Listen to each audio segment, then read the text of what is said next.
C'est quoi ton truc? Mon truc? C'est quoi ça? Novocaine. Taylor Lapillus s'engage officiellement avec le PFL, contrat sur plusieurs combats, 4 précisément. Première sortie pour Taylor Lapillus le 24 mai prochain lors du retour du PFL en France. On va se poser la question de son prochain adversaire, aussi de cette signature, ce qu'on en pense, sans détour. Ouais, c'est parti, générique. Soit.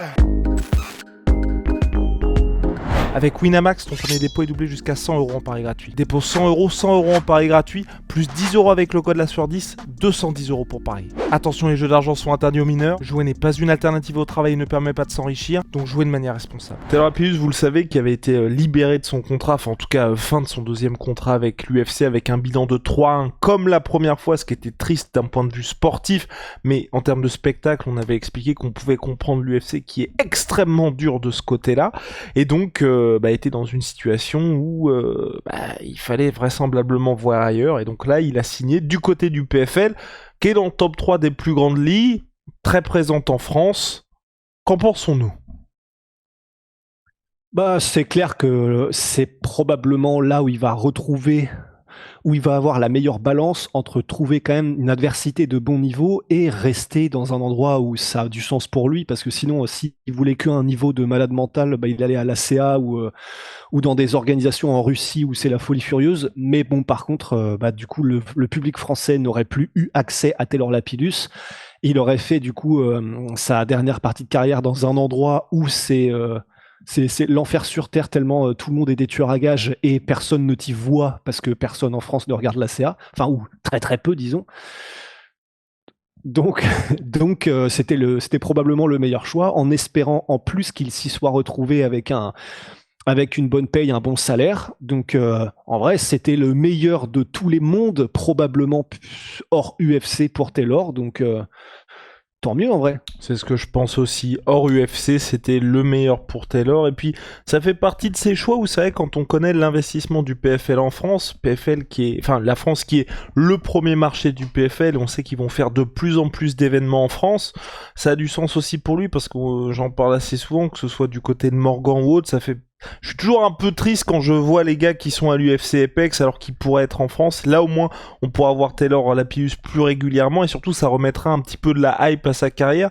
Non pas qu'il n'y en avait pas quand il était à l'UFC, mais c'est vrai que quand il était à Rest, j'ai eu le sentiment, comme ce qu'il y avait avec son frère d'ailleurs Damien Lapillus, et même Abdul, il se passait quelque chose avec eux et t'avais des vrais rendez-vous qui étaient créés. Je pense que là, à nouveau avec le PFL, il pourra y avoir ce genre de rendez-vous quand ils combattront en France, à Paris ou en province.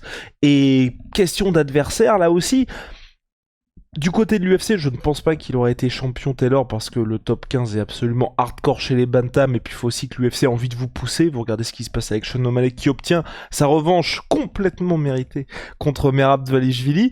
Par contre, du côté du PFL, pour moi, il y a un vrai chemin potentiel vers la ceinture pour Taylor Lapillus. Il n'y avait pas de tournoi bantamweight. Bantamweight, on rappelle, moins de 61 kilos. Il n'avait pas une très très grosse catégorie remplie, c'est sûr. Alors maintenant qu'ils ont fait l'acquisition du Bellator, déjà ça les a vraiment pas mal aidés, parce que là, on va vous parler quand même de 2-3 noms qui seraient intéressants pour Taylor du point de vue du niveau et du point de vue de quand vous vous intéressez au MMA, c'est des noms que vous avez déjà vu traîner quelque part, quoi. Donc cool, quoi. Mais donc il y a un champion. Enfin, de toute façon, il n'y a pas vraiment de champion. Moi j'ai l'impression que c'est peut-être que Patchy Mix, qui était champion du Bellator, a été promu champion PFL. Mais Patchy Mix, qui était comme Patricio Pitbull frère, qui a demandé sa libération de la part du... Qu'est-ce qui te fait marrer? Ah oui. Non, c'est le frère Libération. Enfin, là, il y a beaucoup de choses qui vont faire rire. de son contrat avec le PFL, parce qu'il ne combat pas assez. Mais Patchy Mix, qui était main event lors de l'un de ses derniers combats, en tout cas au PFL Paris. Donc voilà, ça pourrait être un nom intéressant pour Taylor, mais je pense que comme ils ont l'habitude de le faire, le PFL, ce sera dans un second ou tiers temps, en fonction de ce qui se passe pour Taylor. C'est ça, parce que là, le plus probable quand même, c'est que le PFL va vouloir mettre Taylor Lapillus donc en France contre quelqu'un contre lequel il aura une chance de le terminer et de faire un combat spectaculaire ou quoi. faut quand même que ce soit une opposition où ce sera pas non plus le dernier des mecs qui vont ramasser sur le trottoir, parce que sinon ça n'aura aucun sens. Donc ils vont probablement mettre à Taylor quelqu'un qui est d'un bon niveau, mais pas que ce soit un mismatch total, pour que Taylor puisse briller, afin de probablement mettre ensuite Taylor face à la crème de la crème des bantamweight du PFL, et qui seront probablement donc venus du Bellator. Quel nom potentiel, Rusty? Quel nom potentiel? On veut des noms. Vous voulez des noms? Alors, écoutez, il y aurait Leandro Higo, par exemple, 36 piges. En fait, il y a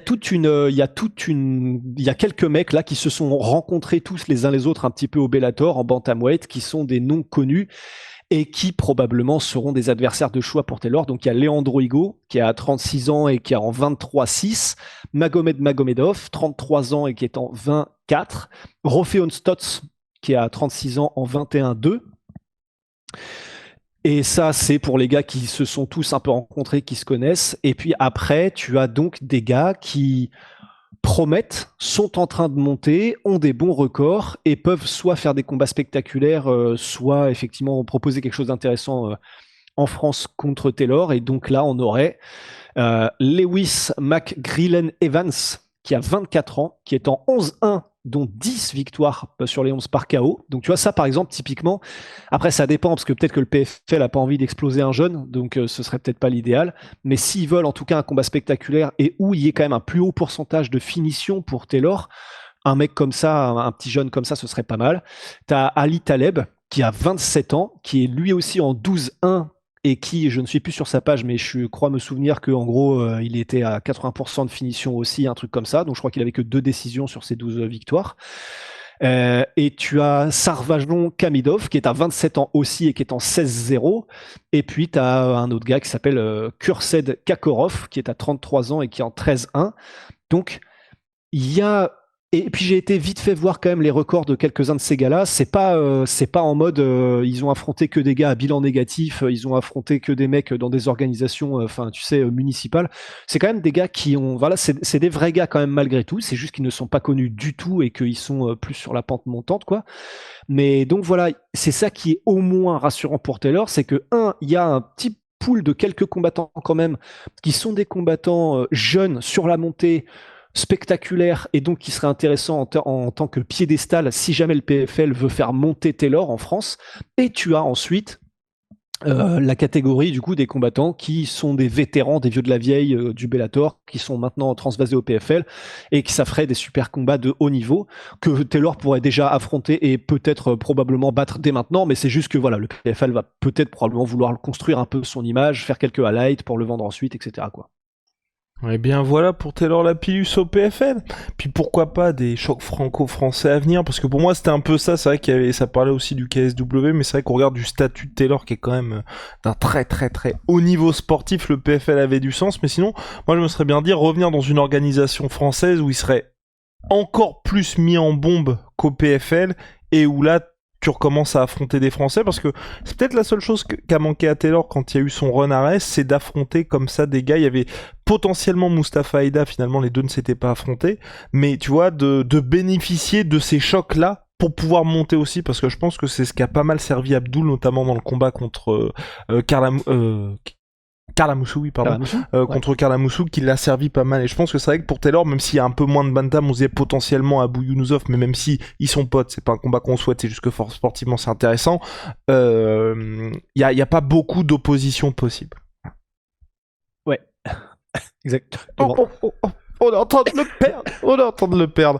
Enfin voilà, donc c'est terminé pour côté PFL. Mansour Barnaoui et Patrick Abira ont également été annoncés pour le retour du PFL en France, qui vraiment, c'est ce qui va être intéressant à suivre. Moi, c'est les investissements du PFL en France, qui devient limite une organisation française au regard de ce qu'il prévoit de faire les prochaines années. Aux États-Unis, on sait que c'est quasi mort. Si quelqu'un ici suit les événements du PFL au States, franchement, qu'ils nous le disent, parce que respect, mais ouais. Mais vraiment, ça va être, je trouve que c'est vraiment intéressant, parce que même le KSW qui fera aussi un événement avec Saladin Parnasse au mois de mai, là, on se disait, waouh, les gars, Les gars, je vais bientôt être solo dans les podcasts. Ouais, je sais pas ce qui se passe. Trop cool. D'accord. Verre d'eau, Rusty. Verre d'eau. Ouais. Un petit Verdoum. Un petit Fabricio Verdoum. Allez. Un petit verre d'eau, Fabricio. Allez, merci, Patricio, frère. Allez. Oh, waouh. Il est en feu. Et non, on va avoir. C'était assez calme pour nous, fans de MMA, ce début d'année, mais le mois de mai en France, PFL, KSW. À Montréal, il y a Manon Fiorot, peut-être un autre Français qui combattra. On a aussi Ares avec le retour de Baki. C'est génial, comme à chaque fois, personne ne se parle en fait, et tout le monde envoie les gros bangers à 2 semaines d'intervalle. C'est génial. Ah ben j'avoue, purée, je l'avais pas mis comme ça bout à bout, mais ah ouais, c'est mois de mai de zinzin. Alors il n'y a pas des combats aussi fous que quand on avait le mois de mai de Baki Doumbé, Ngannou et Benoît Saint-Denis. Sur la même semaine, 3 jours de suite. Bah c'est une version petit frère de ça, quoi. Petit Patricio Pibou, frère. Bref, on a terminé My Protein, les gars. Moins 30% sur tout My Sweet Pea avec le code La Sueur. Et puis holy moly. Révolution dans les boissons énergisantes, thé glacé, boissons de réhydratation, milkshake. Code La Sueur 5 pour votre première commande. Si vous avez déjà commandé chez eux, code La Sueur 10. Moins 10%. On se retrouve très vite. See ya.